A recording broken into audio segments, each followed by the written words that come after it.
नमस्कार, आप देख रहे हैं एनबीटी ऑनलाइन और मैं हूं आसिफ इकबाल।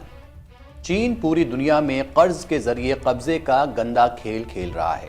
उसके शिकारों की फहरिस्त में सिर्फ पाकिस्तान, श्रीलंका, लाओस, कंबोडिया और अफ्रीकी देश नहीं है, बल्कि इस लिस्ट में मालदीव भी शामिल है। वहीं मालदीव जो लंबे समय तक भारत का करीबी सहयोगी रहा है, लेकिन अब्दुल्ला यामीन की सरकार ने मालदीव को चीन का गुलाम बना दिया। यामीन तो चीन के इतने बड़े अंधभक्त थे कि उन्होंने अपने देश के हितों को ताक पर रख दिया, भारत से दुश्मनी मोल ली और खुद के हितों को साधने के लिए जमकर भ्रष्टाचार किया। अब अब्दुल्ला यामीन के चेले कहे जाने वाले मोहम्मद मुइज़ू मालदीव के राष्ट्रपति हैं। उन्होंने भी भारत के पहले चीन को तवज्जो देने की पुरानी नीति को फिर से लागू कर दिया है। दरअसल चीन ने श्रीलंका के हम्बनटोटा बंदरगाह की तरह मालदीव में भी एक पूरे टापू को कर्ज के बदले लीज पर लिया है। यह टापू माले हवाई अड्डे के पास है। ऐसे में इसका भारत के ऊपर उलट रणनीतिक प्रभाव पड़ने की आशंका जताई जा रही। अब्दुल्ला यामीन की विदाई के बाद सत्ता में आए भारत समर्थक इब्राहिम मोहम्मद सोलेह ने इस द्वीप पर चीनी विकास कार्यों को तत्काल प्रभाव से रोक दिया था।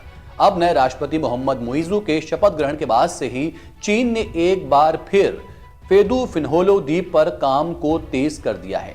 दिसंबर 2016 में अब्दुल्ला यामीन सरकार में पर्यटन मंत्री मूसा जमीन ने खुलासा किया था कि राजधानी माले और अंतर्राष्ट्रीय हवाई अड्डे के करीबी सुनसान टापू फेदू फिनहोलो को लगभग $4 मिलियन की लागत पर 50 सालों के लिए एक चीनी कंपनी को पट्टे पर दे दिया गया है।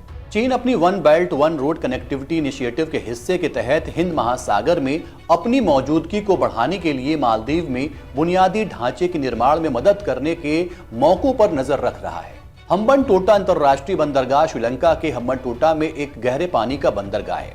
श्रीलंका ने इसे चीन को 99 साल की लीज पर दिया है। ये कोलंबो के बाद श्रीलंका का दूसरा सबसे बड़ा बंदरगाह है।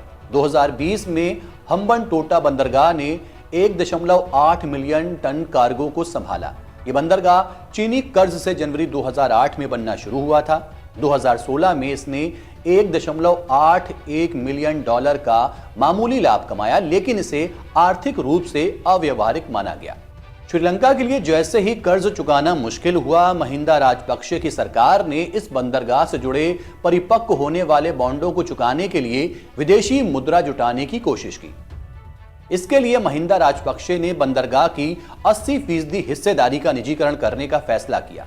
बोली लगाने वाली 2 कंपनियों में से चाइना मर्चेंट्स पोर्ट को चुना गया, जिसे श्रीलंका को $1.12 बिलियन का भुगतान करना था और बंदरगाह को पूर्ण संचालन में विकसित करने के लिए अतिरिक्त राशि खर्च करनी थी। जुलाई 2017 में समझौते पर हस्ताक्षर किए गए, लेकिन सीएम पोर्ट को 70% हिस्सेदारी की अनुमति दी गई। इसके साथ ही सीएम पोर्ट को बंदरगाह पर 99 साल का पट्टा दिया गया। तो कुछ इस तरह से चीन की निगाह दक्षिण एशिया के उन छोटे देशों पर है जो उनके कर्ज तले दबकर उनकी विस्तारवादी नीति का हिस्सा बन सके। मालदीव भी इसी का एक हिस्सा है। देखते रहिए एनबीटी ऑनलाइन।